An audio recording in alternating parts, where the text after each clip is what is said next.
Hi hello friends, welcome to Haji's kitchen and beauty tips. இன்றைக்கி நம்ம சேனலில் சூப்பரான பர்ஃபெக்டான மதுரை ஸ்டைல் மட்டன் சுக்கா தாங்க செய்ய போகிறோம். ரொம்ப டேஸ்டியாக அண்ட் ஸ்பைஸியாக இருந்துச்சு. வாங்க இதை எப்படி செய்யுதுன்னு பார்த்துடலாம்.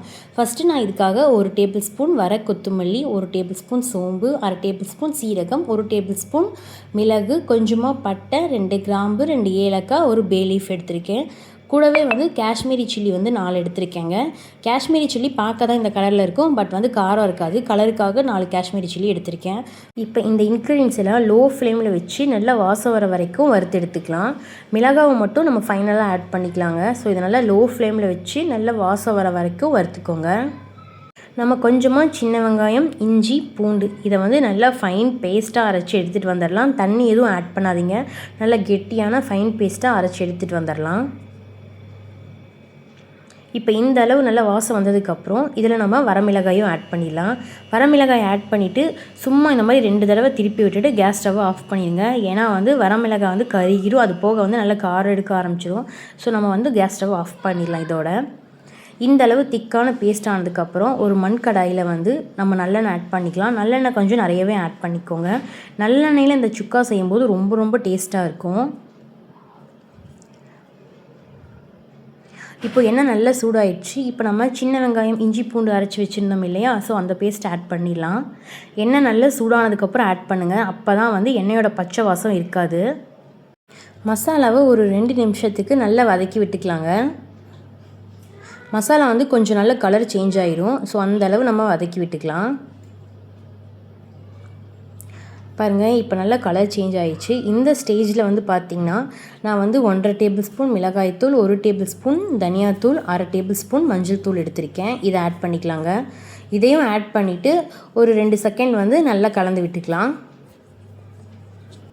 மிளகாய்த்தூள், மல்லித்தூளோட ரா ஸ்மெல் போனதுக்கப்புறம் நான் இன்றைக்கி போன்லெஸ் மட்டன் தான் எடுத்திருக்கேன். குட்டி பீசஸாக சாப் பண்ணியிருக்கேன். மட்டன் சுக்கானாவே பீசஸை குட்டியாக சாப் பண்ணிக்கோங்க. அப்போ தான் நல்லாயிருக்கும். நான் முடிஞ்சளவு குட்டியாக சாப் பண்ணி எடுத்து வச்சுருக்கேன். நான் இன்றைக்கி 1/2 கிலோ போன்லெஸ் மட்டன் எடுத்திருக்கேன். நல்லா க்ளீனாக வாஷ் பண்ணி எடுத்து வச்சுக்கிட்டேங்க.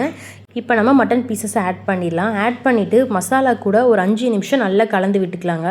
அப்போ தான் கறி பச்சை வாடை அடிக்காது. எப்பயுமே நம்ம மட்டன், சிக்கன் எது செஞ்சாலுமே மசாலா கூட ஒரு 5 நிமிஷம் நல்லா கலந்து விட்டுட்டு எண்ணெய் பிரிஞ்சு வரும் இல்லையே பார்த்தீங்களா மசாலாலேருந்து, அதுக்கப்புறம் நம்ம தண்ணி ஆட் பண்ணிக்கலாம். ஸோ நான் இந்த மாதிரி ஒரு 5 நிமிஷம் நல்லா கலந்து விட்டுட்டேன். தேவையான அளவு கல்லுப்பு ஆட் பண்ணிட்டேன். இப்போ பாருங்கள், இந்த அளவு எண்ணெய் பிரிஞ்சு வந்ததுக்கப்புறம் நான் மட்டன் வேக தேவையான அளவு தண்ணி ஆட் பண்ணிக்கலாம். மட்டன் சுக்கா இந்த மாதிரி மண் சட்டியில் செய்யும்போது ரொம்ப டேஸ்ட் நல்லாயிருக்கும். அது மட்டும் இல்லாமல் இது வேக கொஞ்சம் டைம் எடுக்கும். ஸோ லோ ஃப்ளேமில் வச்சுக்கோங்க. மண் சட்டிங்கிறதுனால லோ ஃப்ளேமில் வச்சுட்டு ஒரு 25 மினிட்ஸ் வச்சுக்கோங்க. மட்டன் நல்லா சாஃப்டாக குக் ஆயிரும். நான் இந்த மாதிரி நிறைய தண்ணி ஆட் பண்ணிவிட்டு மூடி விட்டுட்டேங்க. ஒரு 25 நிமிஷம் லோ ஃப்ளேமில் வச்சு விட்டுட்டேன். நீங்கள் எதை குக்கரில் கூட ட்ரை பண்ணலாங்க. பட் குக்கரில் செய்கிறத விட மண்சட்டியில் செஞ்சால் ரொம்ப டேஸ்ட்டாக இருக்கும்.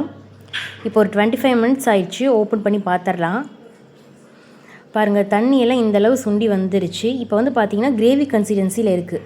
நம்ம என்ன பண்ணுறோன்னா இந்த ஸ்டேஜில் நம்ம ட்ரை இன்க்ரீடியன்ஸ் எல்லாம் ரோஸ்ட் பண்ணி வச்சோம் இல்லையா, அதை நல்லா பவுடராக அரைச்சி எடுத்துகிட்டு வந்துட்டேன். அந்த பவுடரை இந்த ஸ்டேஜில் நம்ம ஆட் பண்ணிக்கலாங்க. ஆட் பண்ணிவிட்டு நல்லா மிக்ஸ் பண்ணி விட்டுக்கோங்க. மிக்ஸ் பண்ணி விட்டுட்டு ஒரு 10 to 15 மினிட்ஸ் நம்ம லோ ஃப்ளேம்லேயே வச்சு விட்டுறலாம். இந்த மாதிரி ஆட் பண்ணிவிட்டு நல்லா கலந்து விட்டுக்கோங்க. கலந்து விட்டுட்டு ஒரு 10 மினிட்ஸ் விட்டுறலாங்க.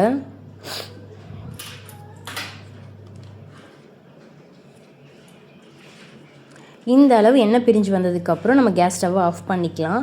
ரொம்ப டேஸ்டியான மதுரை ஸ்டைல் மட்டன் சுக்கா சூப்பராக ரெடி ஆயிடுச்சு. இது சாதம் மட்டும் இல்லை, சப்பாத்தி, புரோட்டா, இடியாப்பம், இட்லி, தோசைன்னு எல்லாத்துக்குமே சூப்பராக இருக்கும். சைடிஷாக வச்சு சாப்பிட்றதுக்கு நீங்களும் கண்டிப்பாக ட்ரை பண்ணி பாருங்கள். பட் ரொம்ப ஸ்பைஸியாக இருந்தது, டேஸ்ட்டாகவும் இருந்துச்சு. நீங்களும் ட்ரை பண்ணிவிட்டு எப்படி இருக்குன்னு கமெண்ட் பண்ணுங்கள். இந்த வீடியோ பிடிச்சிருந்துச்சுன்னா நம்ம சேனலை சப்ஸ்கிரைப் பண்ணிவிட்டு கூட இருக்க பெல் சிம்பிளை கிளிக் பண்ணிக்கோங்க. அப்போ தான் நம்ம போடுற வீடியோஸ் எல்லாமே ஒன்று விடாமல் உங்களுக்கு நோட்டிஃபிகேஷனில் காமிக்கும். தேங்க்ஸ் ஃபார் வாட்சிங்.